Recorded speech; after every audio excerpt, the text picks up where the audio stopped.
Hello everybody, Bad Weather Freak here. I got another update regarding the 2021 hurricane season. And today is May 13th, 2021, and it is about to be 9 a.m. as the recording of this video. So I wanted to look over a few graphs and a few things to see where we at as far as the progress of 2021 hurricane season. As you can see on the screen, you are currently watching the sea surface temperature anomaly chart. This is, I really like this chart because it gives you, with the different colors, it really gives you a really good perspective of what the ocean temperatures are looking like. Now, of course, there's a lot of different ones, but personally, I prefer this one here. I feel like it really shows you, in a sense, like the true, the true temperatures that we're looking at. If we look over it, we're gonna notice that the Pacific is still fairly cool in a El Nino temperature or state, I will say, or stage. It did warm up some time ago. Now it has been, I feel like it has been cooling down a little bit. As you can see, the blue here, which is below surface, average, below cooler average, basically. What you're gonna see here is that it has warmed up. That's why the blue doesn't pop out as much or doesn't show as vibrant anymore. Some yellow showing up and all that. But it has definitely, I feel like it has definitely cooled down a little bit again compared to other previous weeks. Which again is a sign that El Nino may persist through the hurricane season. Now, as you can see in the Gulf pretty much looks very vibrant, the colors, meaning or showing that it's ready for action, basically. Talking about the main development region area, you can see some deeper reds up here, like further north of that, which is an indication, obviously, that is warming up. The Atlantic as a whole, if you look at it, it is very warm. And again, the season hasn't even started. We're nowhere near the peak. The peak of the season is mid-September. So that definitely it tells us something that, again, we may have all ingredients to have a busier than normal hurricane season. So definitely this is a cool graph, and I personally like it better than a lot of the other ones. Now let's take a look at El Nino region. Now, if you guys remember, El Nino 3.4 is basically like the main development region area of the Pacific around this area. That's a 3.4, actually a little bit further west, more like here. And as you can see, it's fairly cool.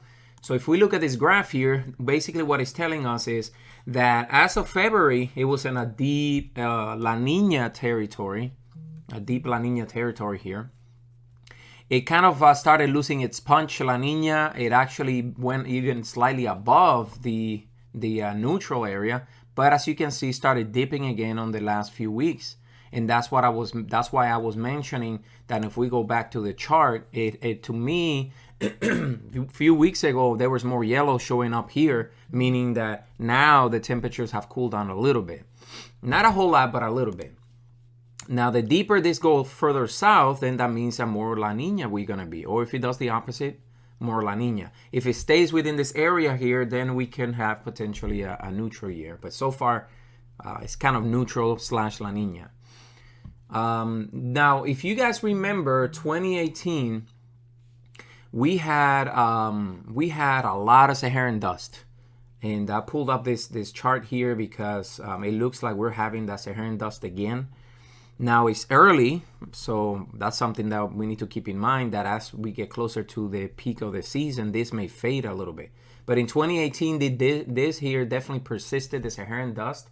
The Saharan dust will basically affect the storm, so they don't form if it's heavy enough, or it can potentially delay the progress of the storms. Now, in 2018 was definitely very, very bad as far as Saharan dust. There was a lot of it. I mean, it made it all the way to Texas. That's how heavy and how far it traveled. So right now, again, it's early, but there is a lot of Saharan dust in the atmosphere. So we have to see if that continues through the peak of the hurricane season and see if it affects the development. Now let's take another. I'll show you already this chart again. Let me show you this one here. 26 Celsius degrees is what we need for development. And as you can see, the majority of the Atlantic, West Caribbean, even the Pacific is under, it's actually above that. So it can support, when you have all the ingredients, it can definitely support tropical development. Let me see what else I was going to show you. Okay, let's go back to this. Now let's show you some satellite imagery. Here in Florida today, it's a little rainy, but let's take a look at the Atlantic wide view, so you guys can see if anything is going on. Again, it's early, but you can see some showers. A very deep south in the Atlantic, some showers over Florida. Something going on here in the Gulf of Mexico and the Bay of Campeche. We definitely have some deep convection here. Again, it's not going to form anything, but it's something that definitely it's starting to show some signs of life. Same thing with the Pacific here. Now, and talking about the Pacific, I forgot to mention this, but the Pacific, if you guys saw the news last week, we got our first named storm of the Pacific. The name was Andres, Tropical Storm Andres. It was very short-lived, but again, it was the earliest recorded storm in the Pacific history. So let's hope that we're not going to have a season-breaking record again. It's that will be insane. I'm not expecting it due to the fact that there's a potential that La Nina may persist. But you never know. You never know. Weather's unpredictable. You can see some signs and kind of let you know that something may happen. But at the end of the day, Mother Nature does whatever it wants. Now, the one more thing I wanted to show you, so I don't make this video too long, is the National Hurricane Center has a Hurricanes at Home. Is really cool webinars for kids. Yesterday was one of them, but they're going to have another one in English on May 18th, Tuesday at 5 p.m. Eastern Standard Time.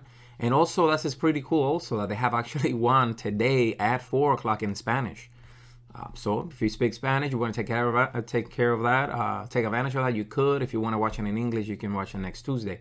So this is pretty cool for kids. And, it doesn't necessarily have to be just for kids. Adults also can take advantage of the education, but it's directed for kids. So, I know that a lot of kids now are at home. Now this is something else that they can learn, and you can keep them occupied for probably about an hour. And teach them something good, something productive too. So this is, again, Hurricanes at Home from the National Hurricane Center. Today at 4 p.m. in Spanish, and then next Tuesday, May 18th at 5 p.m. Eastern Standard Time on here, basically. Here are the links. You can come here. Here it is, registration, and you can register to watch them. But that is it, guys. Hope you enjoyed this video. If you have any questions, any comments, put them in the comment section below. Don't forget to share this video with your families and friends. Subscribe and hit that notification bell so you receive notifications whenever I upload some content. Thank you for watching. I really appreciate your support. And other than that, stay safe. Have a good day.